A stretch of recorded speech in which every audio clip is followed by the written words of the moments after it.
Welcome to Ring Chasers, a Patriots podcast presented by TalkingBoston.com and DraftKings Sportsbook. I'm Tanner Kern. I'm joined by the man, the myth, the legend, C Money. Corey, Walsh, how you doing? Hey, what's going on? Didn't know this was my nickname now. Wow. Well, since you told me you're riding this hot streak, first of all, shout out to Connecticut, though. Shout out to Connecticut legalizing sports betting. FanDuel, I can't get on your app, so figure it out. We both can't, so we're having issues. That's why it's a DraftKings Sportsbook sponsored episode today. I felt so much better knowing that you couldn't get on the app, though. I thought it was like a me problem. It wasn't. It's a Ring Chasers problem. That's the deal. No, it's also weird that I can use the daily fantasy app for FanDuel, but I can't use the sportsbook. So that seems like an issue on them. I no longer feel like it's me. If FanDuel was presenting the show right now, we would switch over to DraftKings. But luckily, we're playing on DraftKings, which you're winning a lot of NBA games on right now. So that's why I call you C Money. So what was your last hit on DraftKings? Oh, it was a 4-team parlay with just all the favorites pretty much from yesterday. It was like a $10 for 71 return. I kind of just play those consistently. I'll hit pretty often. I had a Patriots bet last week against the Jets where I was basically doing Mac doing well and Zach not doing well. And then, but I needed Zach to at least throw one touchdown and he didn't even get the chance to. There you go. Love that. That was a nice knife to my heart. Hey, it's, you know what it is, that's sports betting. And so, what was I going to say? Last night, I put $200 into my sports betting account. I will not say which one. And left anonymous. So this is bad. This is something I probably shouldn't be saying on air, but it's not bad. It's just what you probably shouldn't do. So I spent like $50 in bets, whatever. I'm like, all right, I'll save the $150 for this weekend, see what I do tonight. Then like a little button popped up and said, hey, do you want to play blackjack? Hell yeah, I want to play blackjack. I've been there. Hell yeah. Yeah, like on DraftKings now, you know, it pops right up. Do you want to play blackjack? So I'm like, hell yeah, I want to play blackjack, right? Why would I want to play blackjack? So literally it drained me. Like you don't usually like on the online blackjacks, it'll start like you'll do okay for a little bit and then you just fall apart. That was not the case with me at all. It just totally drained me. And I'm like, I'm going to win this hand. I'm going to win this hand. I'm going to win this hand. So I got down to $80 left and I'm like, all right, I really got to stop right now because I'm going to lose the rest of this money. And I'm like, so I thought about it. I'm sitting in my bed. I'm like, hey, you know what? World Series. Literally the dealer kept getting blackjack, like uncontrollably getting blackjack. And I kept getting 13s and 14s and busting. Yeah, uncontrollably. Bunch of bull crap. Anyways, so it gets better. The World Series is on, right? I'm like, I'm a baseball guy. I know this. I know who's going to win this game. The Houston Astros are going to win this game. And, all right, so Houston's money line was minus 120. That wouldn't have got my money back for the night. So I said, you know what? I'm going to lose this $80 this weekend if I keep it in the account. All right, I'm going to ride with the Houston Astros run line at minus 1.5. Luckily, they covered, and I was in the green by $12. So I'll take it. That's a comeback story for the ages, honestly. I'm actually going to write a blog on it tonight, I think, if I have time, about, you know, just the highs and lows of my day. Like, do you want to play blackjack? Yeah. And then going from that, losing all my money, to going back up and tearing it down. So I got to get on your plan, though. Hey, one more question for you, Corey. Who do you got tonight? Bulls or Knicks? Bulls or Knicks? Ooh. I think these are two teams riding high. You know, I think I might just go with the Knicks. I think they're playoff proven, and this Bulls team is just too young, and not young. They're just inexperienced together in the rotation. Like half of their starters now weren't on the team last year. Yeah, I love that. Are you a Knicks guy? I'm not a Knicks guy, but that's the biggest game of the night, and I'm trying to spread the love around a little bit tonight. Because like tonight's game, we can talk about that in a minute, but I have no clue who I'm hammering tonight. I trust Aaron Rodgers, but you know. Oh no, I stayed away. I just put a lot of prop bets in parlays rather than trying to bet who would win, because I think I would probably bet the Packers at full health, but with their entire wide receiver core basically out to COVID, I decided to stay away. Definitely. All right. So let's get into it, Corey. A little Patriots talk. We got about 15 minutes here. Let's ride. All right. So DraftKings Sportsbook, though, in the description below, down there in the corner. Lock it up. DraftKings, guys, get on DraftKings. $1,000 deposit match. It's superior to FanDuel right now in Connecticut, at least. That's what I will say. It's based on the facts. Links in the description below. Let's get into it. Panic room, Corey. Well, first of all, I guess we talk about the game, man. I'm losing my mind tonight, Corey. I'm losing my mind. That's the panic. That's the panic. That is the panic. My day has just been crazy. But anyways, Patriots, Jets. The Patriots blew the Jets off the field. We injured Zach Wilson now. The Jets were in trouble before. They're in trouble. They're in even more trouble now. No, Tanner. They have Joe Flacco now. Well, Joe Flacco's questionable for this week. So, Joe Flacco will play, though. I bet third quarter. I heard they're going to play Mike White again. Yeah, they're playing White. Oh, probably because Flacco doesn't, he knows the system, but he doesn't. He was just there last year. But, you still, though. I can't believe you traded a 5th-round pick for a quarterback you had last year. Mike White is going to be a superstar. Watch Mike. Who the Jets playing this week? Off the top of my head. Bengals. They're playing the Bengals. All right. If anyone's going to shut down Joe Burrow mania, it's going to be Mike White this weekend. That's what If it was the Mike White from the first 2 possessions for the Jets where he looked pretty decent, then yeah, they'll be great. But if it was the Mike White for the rest of the game, no. Yeah, there you go. I agree with that. Mike White. Panic room is Jets fans who were already panicked in the first place. I mean, there's really nothing to panic about in this football game. I mean, this is the kind of game you want going into the Chargers. Well, you think there is? Give it to me. I guess we could say our secondary is in panic because Jonathan Jones is out for the year, who is our second best corner on the year now to this point. And I didn't love Jonathan Jones this season, honestly, in the first place, but I don't think we really have much else that's going to step up and fill that role. Maybe the Patriots get a little frisky on the trade deadline next week and we trade for a corner, which would be quite ironic considering we gave our best one away. So I think I didn't know panic room. We could talk about injuries. I thought we had to talk about what happens during the game.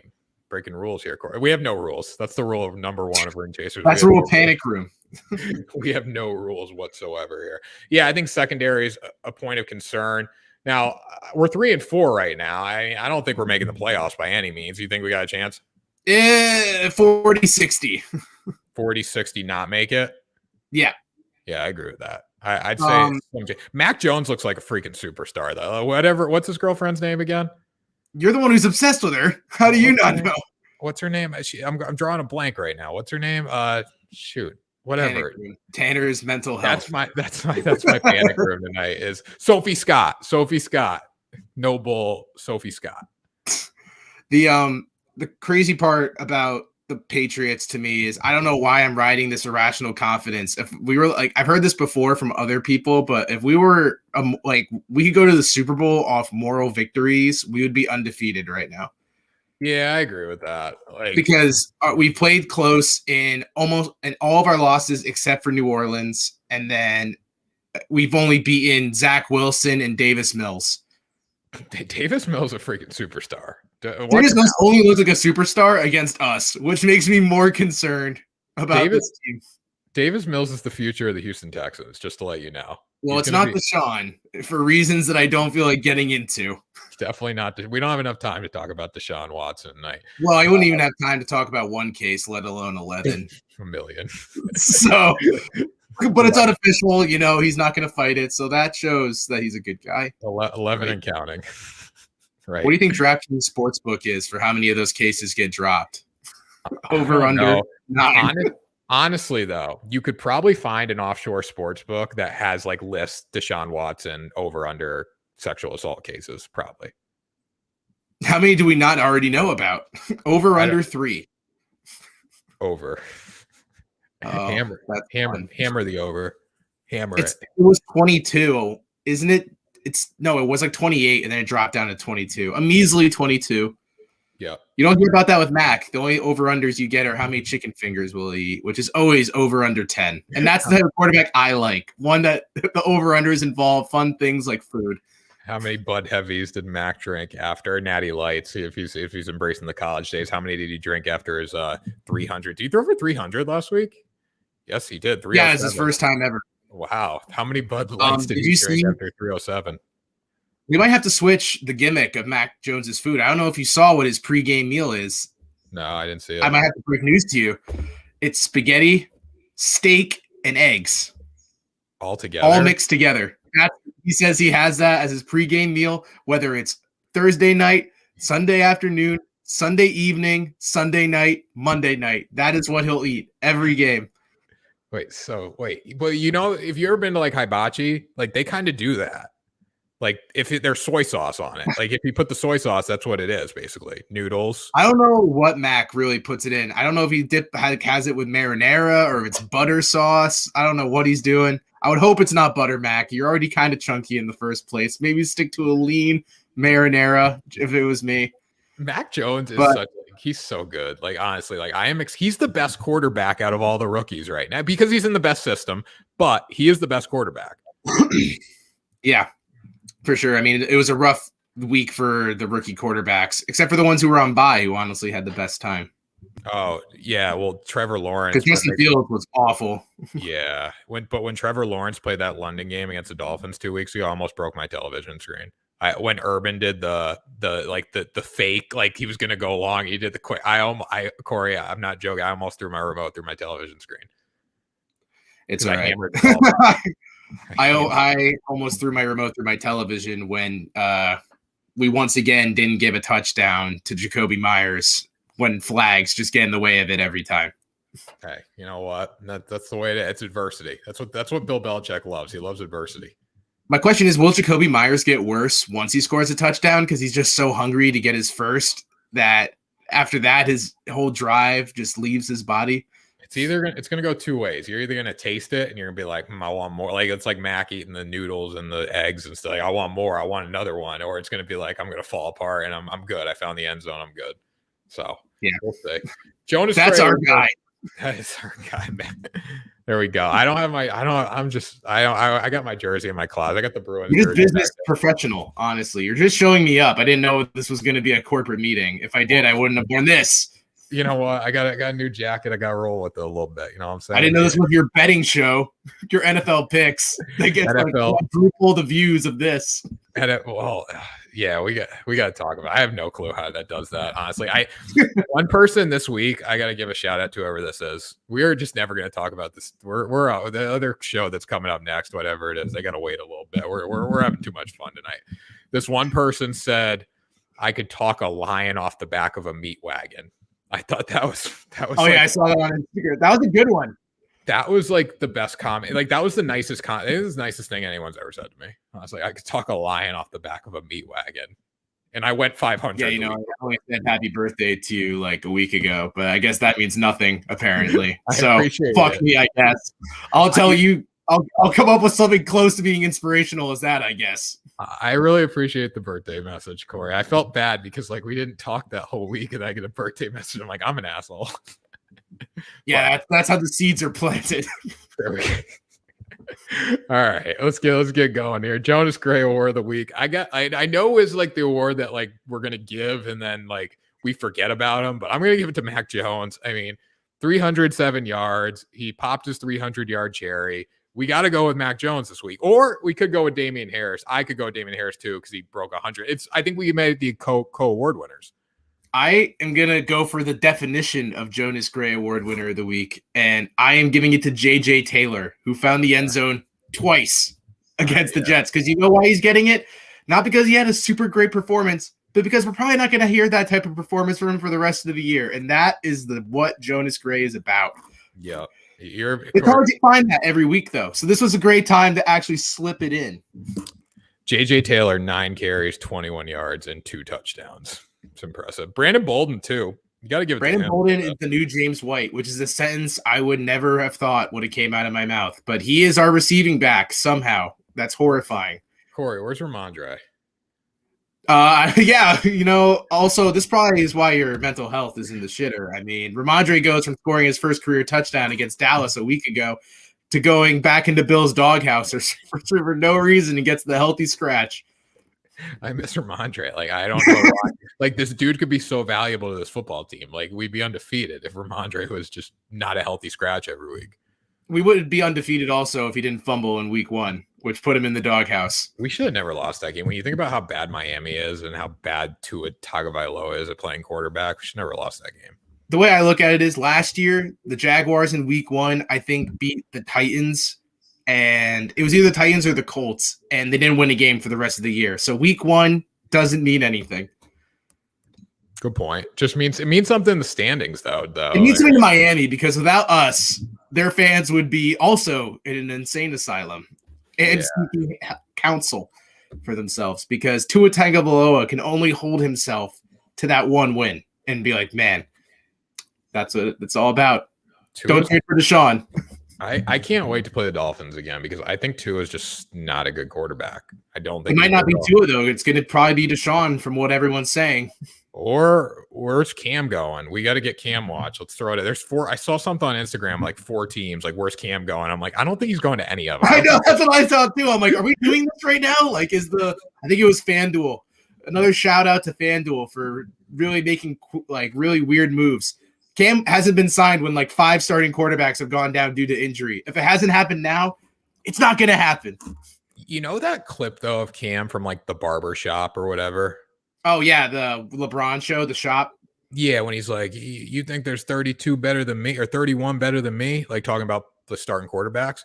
Like I kind of agree with him. I feel like he could be on a roster. Let's be real. Yeah, he could be on a roster. I feel like everyone who would bring him on the roster, though, would bring him as a backup, and they feel like that's not worth their time.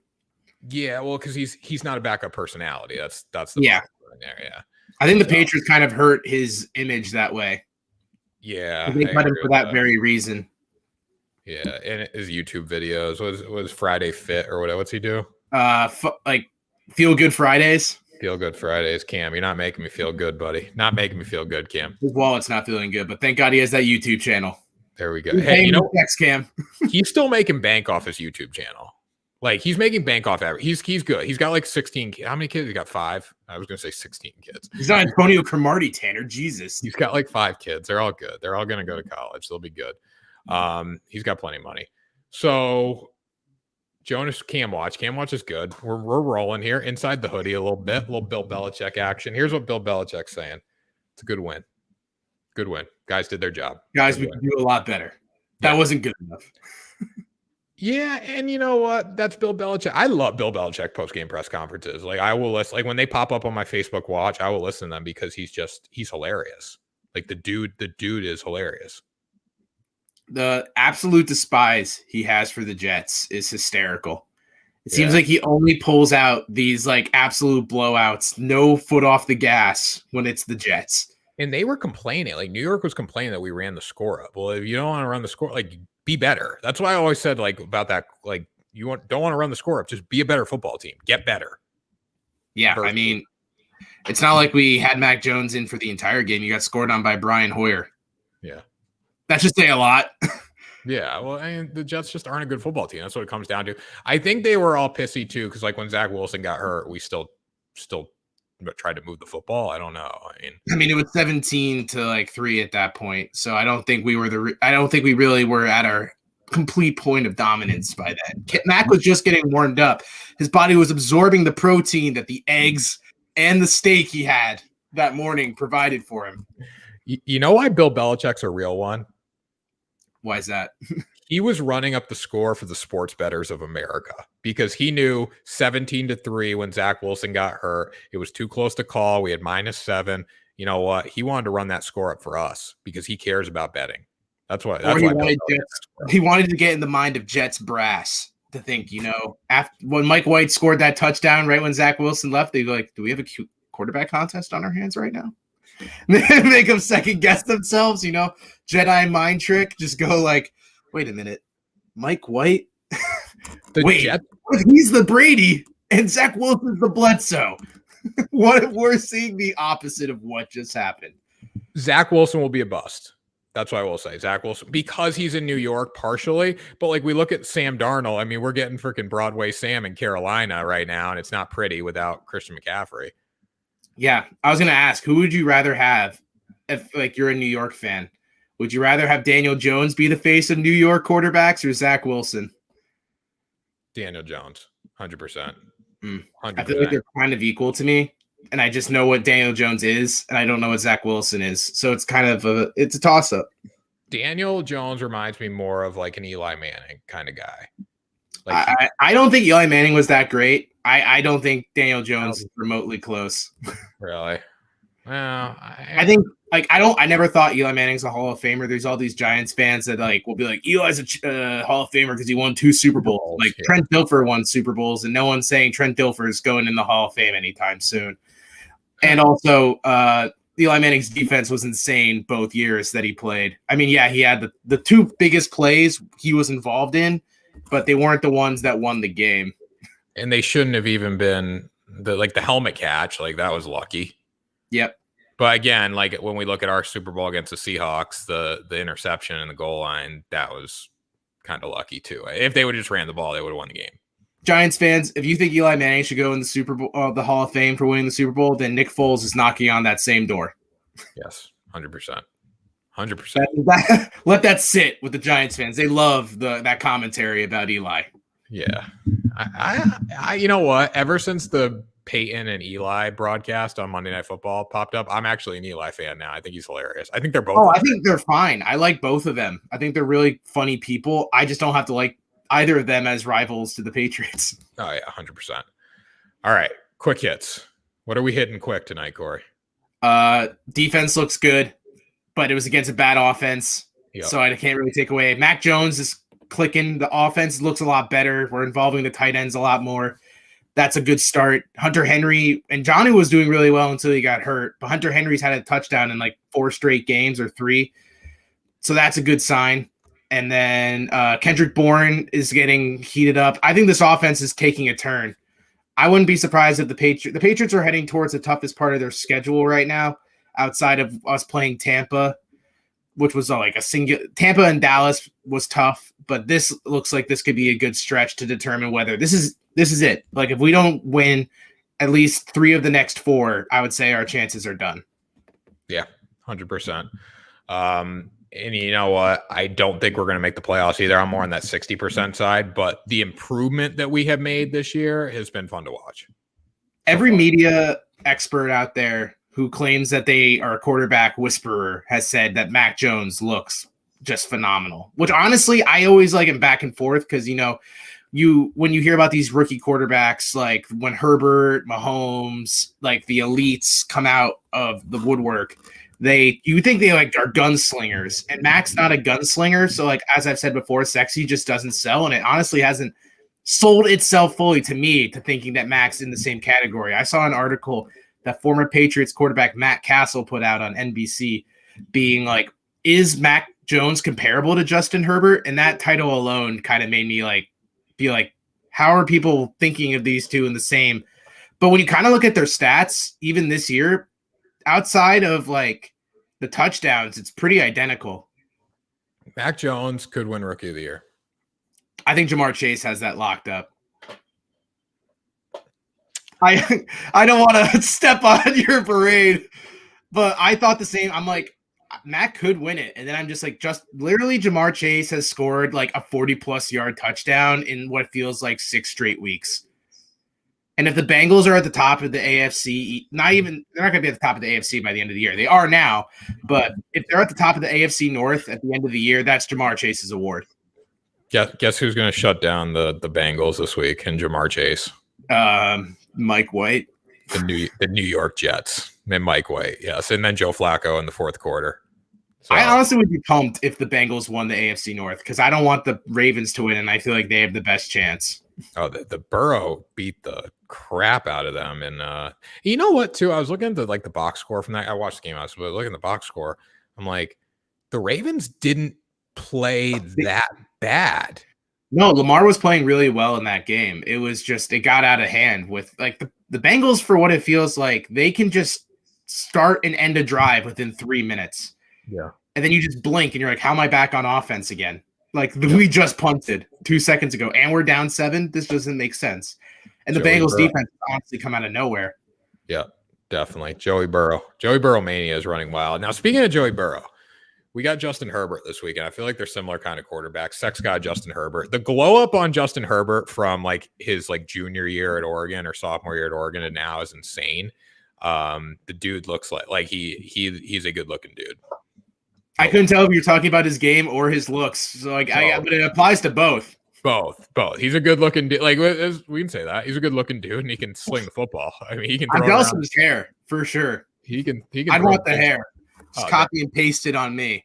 See, I don't think I would look good with like the slick back flow like Justin Herbert, but like the dude can rock it. Like here's let me give an example. So you look at me, like I can kind of rock a buzz cut. I'm not gonna lie, can kind of rock a buzz cut. Justin Herbert, as we saw in his like sophomore, junior year at Oregon, cannot rock a buzz cut. Justin Herbert with he also had it halfway through last year too. Yes, you're right. Justin Herbert with flow is an MVP / sex god. All right. Me with flow, I don't know. I haven't tried it, but Justin Herbert, never shave your head again. That's what I will say. It's going to help your game. It's going to help you with the ladies. This is going to apply to you because you're a baseball guy, but yeah. I have a theory as to why he is better with longer hair. Remember when CC Sabathia went through that weight change with the Yankees where he was trying to extend his career by getting a lot thinner and his pitching just went to shit? Yeah. I think that Justin Herbert losing that mass on his head messed up his torque when he was releasing the ball. So in order to regain that gunslinger mentality with super precision, he had to keep the hair to rebuild that mass that he lost. You never know. Like, that's actually a good take. I respect that take. You don't know. Honestly, you could. Hey, when you have that much hair, and it's not like it's thin, long hair, like it's thick. So it can't, you definitely notice when it's on your head and when it's not. And a quarterback's power is all from the hips and the torque. Any slight weight change, you're throwing off your mechanics a ton. Yeah. So and welcome to sports science. Welcome to sports science. That'd be funny. Be like a sports science spoof. We should do that. We'll go get like clips and stuff of Justin Herbert walking around with his hair and all that. All right. So basically, though, Justin Herbert, sex god Justin Herbert. Actually, he's no longer sex god Justin Herbert until he shows up because they're coming off a bye week, and then they got dominated by the Ravens the week before in Baltimore. Who got dominated by the Bengals. Dominated by the Bengals. Yeah, who got dominated by the Bengals. So that means the Bengals are the best team in the AFC, basically. Naturally. Naturally, Bengals are the best. So Chargers -5.5. Now, if you're in Connecticut, we were talking about this, go on FanDuel and hammer the Patriots spread because if you're allowed to bet. If you can get on FanDuel, which I haven't talked to anyone that can because my other friend had trouble as well. Hammer the New England Patriots spread because they're +27.5 because they're running some promotion. If you're outside of Connecticut, I would hammer the Chargers spread because I think they're a better football team. Corey, what's your take? My take is that the Chargers have 0 fans in LA. So I think this is actually going to be a home game for the Patriots in a weird way. We're going to cover. It's going to be remote. Then we cover because we cover against good teams at home. That's how, except the Cowboys. But we covered in regulation. Overtime is stupid, and it should be adjusted in the spread because it's basically a 1-possession game every time. I will tell you how, like, I know I'm a Patriots fan, right? But you know what comes first? My allegiance to sports betting. And I hammered the Dallas Cowboys, like hammered them. And when that, like, the emotions of that football game, because I had the Cowboys money line and Cowboys spread, right? So when the Patriots, right, when they went down to score, when the Patriots scored the touchdown, the long ball from Mac Jones, they weren't gonna cover. They were just gonna win money line Cowboys before that, I believe, right? Mm-hmm. And then Cowboys went down, kicked field goal, right, to bring it to overtime. Correct? Yep. So in the matter of minutes, I had Cowboys just going money line. I was going to lose my spread bet to the Patriots winning and winning nothing. Then Dak goes down, kicks a field goal. Then the Patriots get the ball first, I believe, right? No, Cowboys got the ball first. Patriots got the ball first. Yes, we punted. Yeah. And then CeeDee Lamb to Dak Prescott to CeeDee Lamb. It was a roller coaster of emotions, but we covered and I hit the money line bet. Oh my God, it was a great day. You covered. Let's talk about it. There was a we. Why'd you pick the Patriots then? Because I love the team, damn it. And I expect magic. You can't see that's me with the Red Sox. Like, I'm good betting against the Patriots right now, at least, like, because they're like average. I can't bet against the Boston Red Sox. I will bet the Boston Red Sox money line every day of the week. And I know they're going to lose, and I'll bet them. I feel like when you like the team, like, I don't know if this is how you feel about the Red Sox, but you feel like you can have a pulse on the team, and you know which spreads look good and which spreads you are like, all right, I'll still bet it just so I can counter when we lose how I feel. Yeah, 100%. And this is a spread right here that I feel if it was at home, I'd be a little more inclined to bet the Patriots because they do play very well at home against good teams. Let me ask you a question though. What? You know that we only won our first home game last week, right? We were 0-4 to that point at home. But I'm not talking about winning at home. I'm talking about covering, Corey. Covering. Good teams win, great teams cover. Good teams win, great teams cover. It's great to cover and win, damn it. I'd rather obviously it's great to cover and win. If you're an underdog and you're covering +5.5, I don't really care if you win. I'm not if I take you at +5.5, I'm not taking you on the money line as well. For me, at least. Here's the thing, Tanner. I'm already spoiling my thing. I'm taking the Patriots +5.5.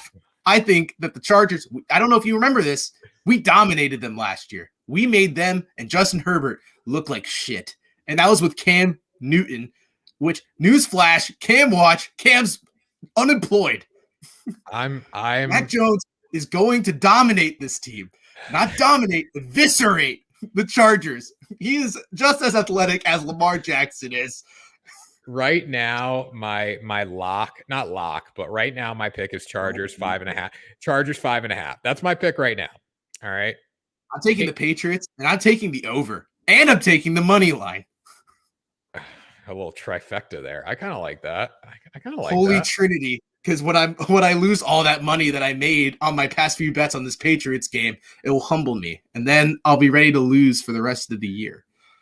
See, I just think Chargers if you suck off a bye week, there's a problem, right? Like if you come off a bye and lose after getting your ass kicked and you're a good football team, I don't know if I can roll with the Pats. I'm a believer. Don't get me wrong. I believe in Mac Jones. You know what I might do? I might wait till the Chargers score a touchdown, because if the Chargers take the ball and score, it'll jump up to like 10.5 and then like hammer the Patriots at +10. I think that I'm so bullish on this game because I know if we lose this game, we're done. This has to be the mentality changer of the Patriots. We can't be a team that just beats up on the awful teams, because that's what mediocre teams do. We need to finally put away this moral victory bullshit that's out there. It's like, well, the Patriots played the Cowboys close. The Patriots played the Bucks really close. I'm tired of this. We need to win against good teams. I don't want to go through the end of the year and we're like 7-10, and it'll be like, hey, remember how we beat the Dolphins once, the Jets twice, and like the Falcons? That was cool. Oh, remember how we lost by like 3 points against every other good team in the NFL? Yeah, me too. That was a fun year. Listen, this is what's going to happen. All right.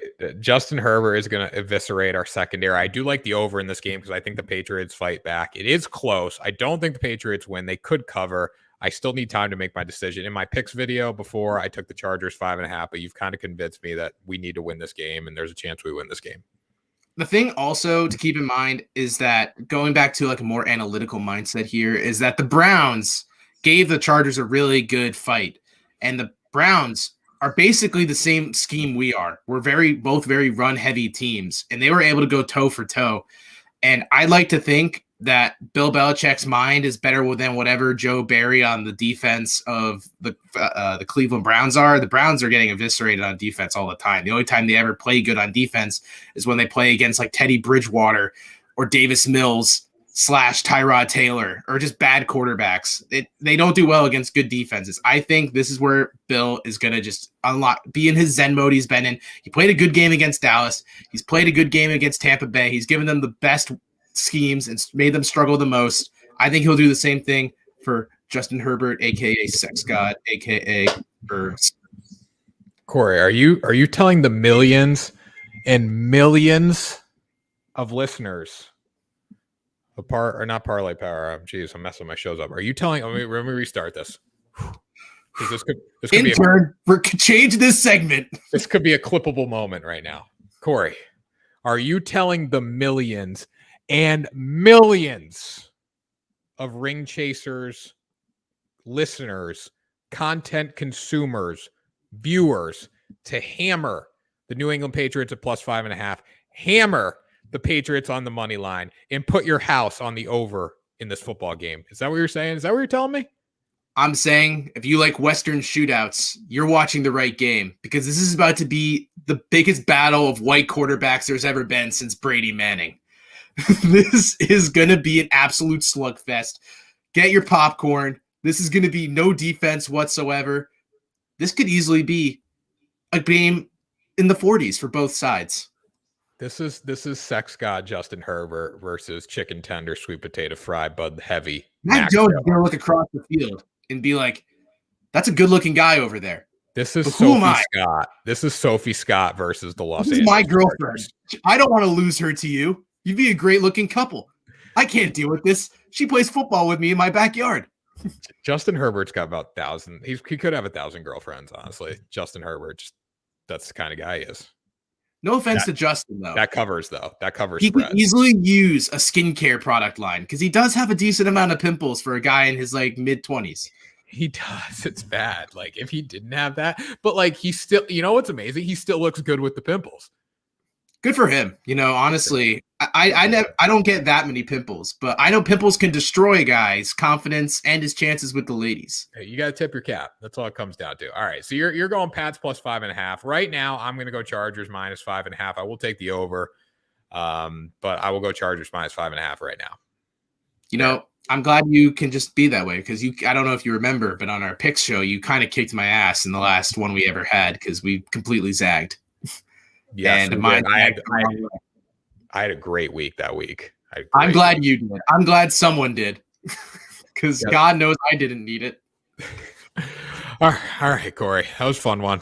36 minutes. I told the show after us we'd go about 20. So whatever. Hey, when you got the millions upon millions of followers with millions of clippable clips in all of our throughout this whole episode, you just got to wait.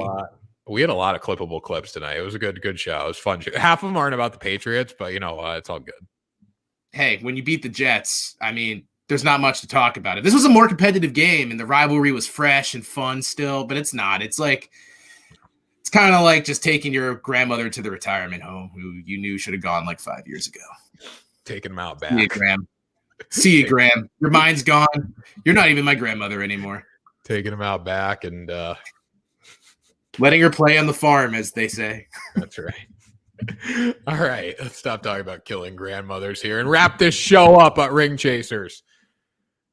Final thoughts, Corey? Got anything for me? Got anything to motivate me for do some writing? FanDuel better get their shit together, and maybe they'll be a sponsor next week. Damn right. FanDuel needs to get their shit together. FanDuel, I'm telling you, FanDuel, this is a DraftKings show because you don't, like in Connecticut, we can't get on your site.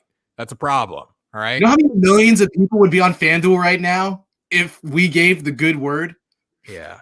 FanDuel's a better, I'll say this right now. I think DraftKings gives better bonuses. I think FanDuel does better props. So I 100% agree, which is the reason I'm kind of upset I can't use FanDuel.